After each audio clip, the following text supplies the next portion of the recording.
Okay, so as of yesterday, the Packers, of course, brought in Sammy Watkins. And, I think one piece of this wide receiver puzzle has come in here to Green Bay because obviously losing Devontae and Marcus Valdes-Scantling, the Packers had lots and lots of work to do. And so now the question, is what are the Packers going to do next? What does Aaron Rodgers, what else does he want the Packers to potentially do?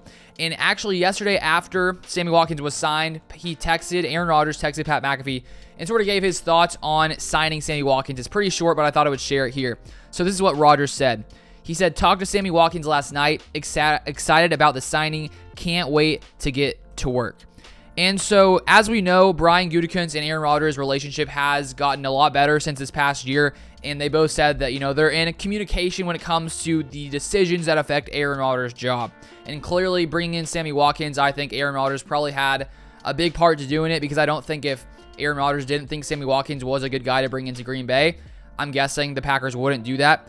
Maybe they would, but I just think now, with the relationship growing as we've seen between Rodgers and Gutekunst, I just think it makes sense that Rodgers was probably a big part of this decision to bring in Sammy Watkins. And so now to bring in Sammy Watkins, I believe the max he can make is $4 million, so it has to do with its incentives.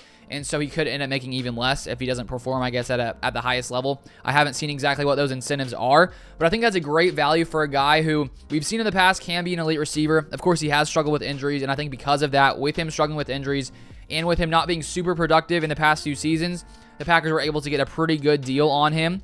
And, with the Packers salary cap situation, I think it makes lots of sense to sign a guy like Sammy Watkins.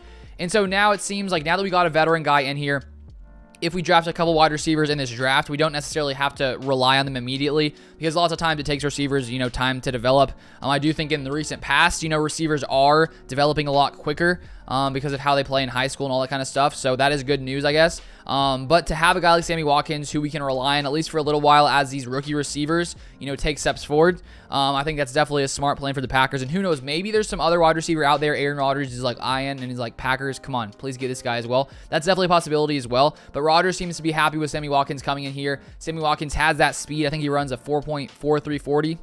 That's according to PFF. So he's got that speed. He's not quite as fast as Marcus Valdes-Scantling, but he has the speed to beat people deep. So that is great to see. So now the Packers got Sammy Watkins out there on the outside, Randall Cobb, Allen Lazard, Amari Rodgers. We'll probably add some wide receivers in the draft, most likely. If they didn't, I would be completely shocked. But the Packers are slowly building this offense, which I think will be able to produce at a high level next year coming into 2022. So that's pretty much it for this video. Thank you guys so much for watching. If you want to see more Packers content, news, all that kind of stuff, feel free to subscribe, and I'll see you guys next time.